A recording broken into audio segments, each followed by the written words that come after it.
これが瀬戸内海に住む人間の過ごし方。他のブログみたいに華やかで特別な食事じゃなく、日本人の一般的な食事をしていく。少しだけこだわりがあるけどね。現在場所は広島県呉市温度。温度は1000年前に平清盛が切り開いたとされる海峡。今では2本の橋が設置され、広島市から絶好のドライブポイント。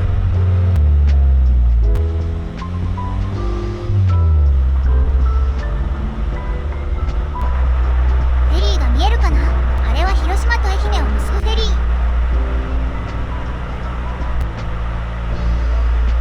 今日の食事は呉市のローカルスーパーの富士山で買うことにしよう。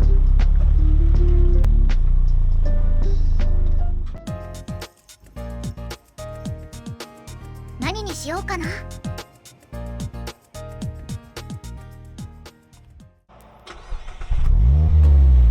購入完了。海の見える場所へ移動。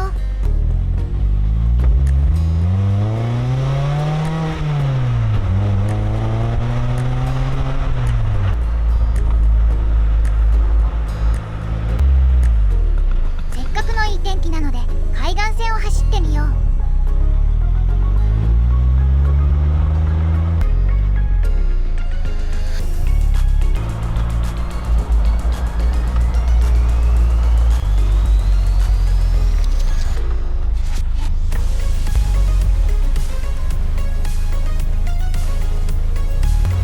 これが日本の住宅街に迷い込んでしまったず。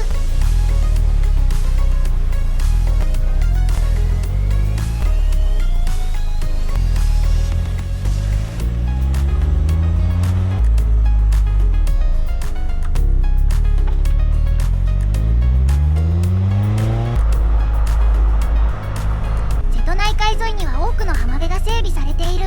キャンプ場付きというのもあるので、アウトドア好きにはたまらない場所なのだ。残念なお知らせ。せっかくの浜辺だったけど、何か燃やしていたので別の場所に移動。こ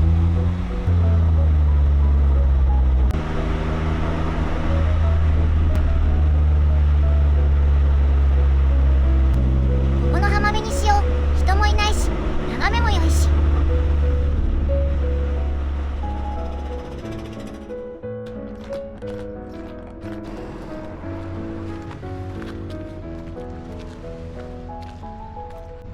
設置完了。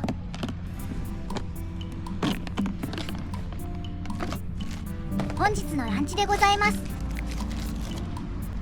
瀬戸内海の風景とともにお楽しみください。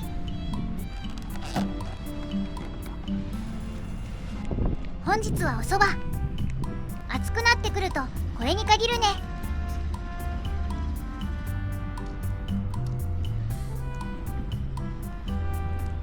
固まった麺をほぐしほぐし。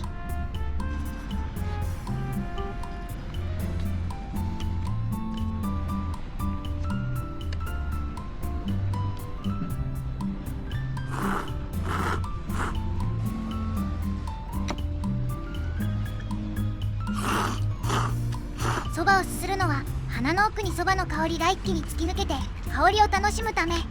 だけど日本料理の場では伝統的に音を出す行為はタブー。無駄な会話も許されないほど静かに食べるように言われるのだ。そばがすするのを許されているのはそばがファストフードだからなのだ。そばに大満足。食後のコーヒーとしよう。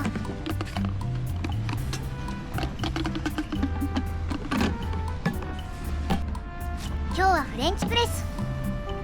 紅茶の道具として勘違いされがちだけど、立派なコーヒーメーカー。ドリップコーヒーとは違ってコーヒーの油分まで楽しめるので味は結構重め。作り方は簡単。豆とお湯を入れて4分で完成。ここから4分待つだけ。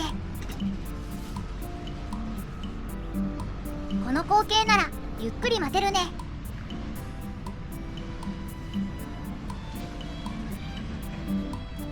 4分後。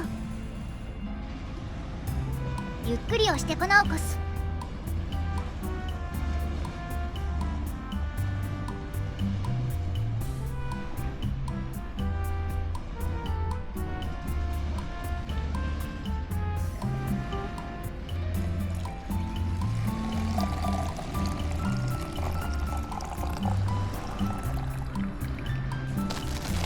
本日のデザートはコッペパン、ジャム&マーガリン。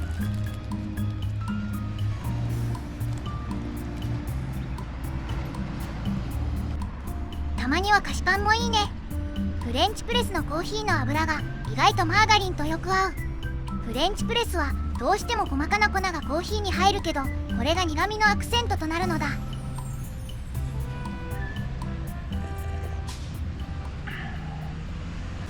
穏やかな海と波の音、そばと菓子パン、そしてフレンチプレス、瀬戸内の風とともに。みんななら次の週末どこでコーヒーを入れる？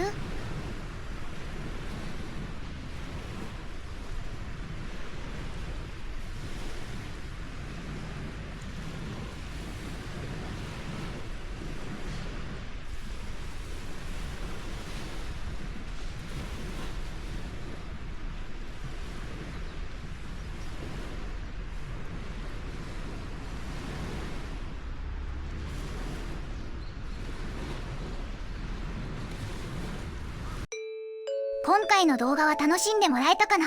YouTube にはこの動画が AI の作ったゴミ動画に見えているらしく、現在収益化が停止中なのだ。このゴミ動画をもっと見たいと思ったら、下の概要欄からカー用品やガジェットをチェックしていってね。シーズンによって変わるので要チェックなのだ。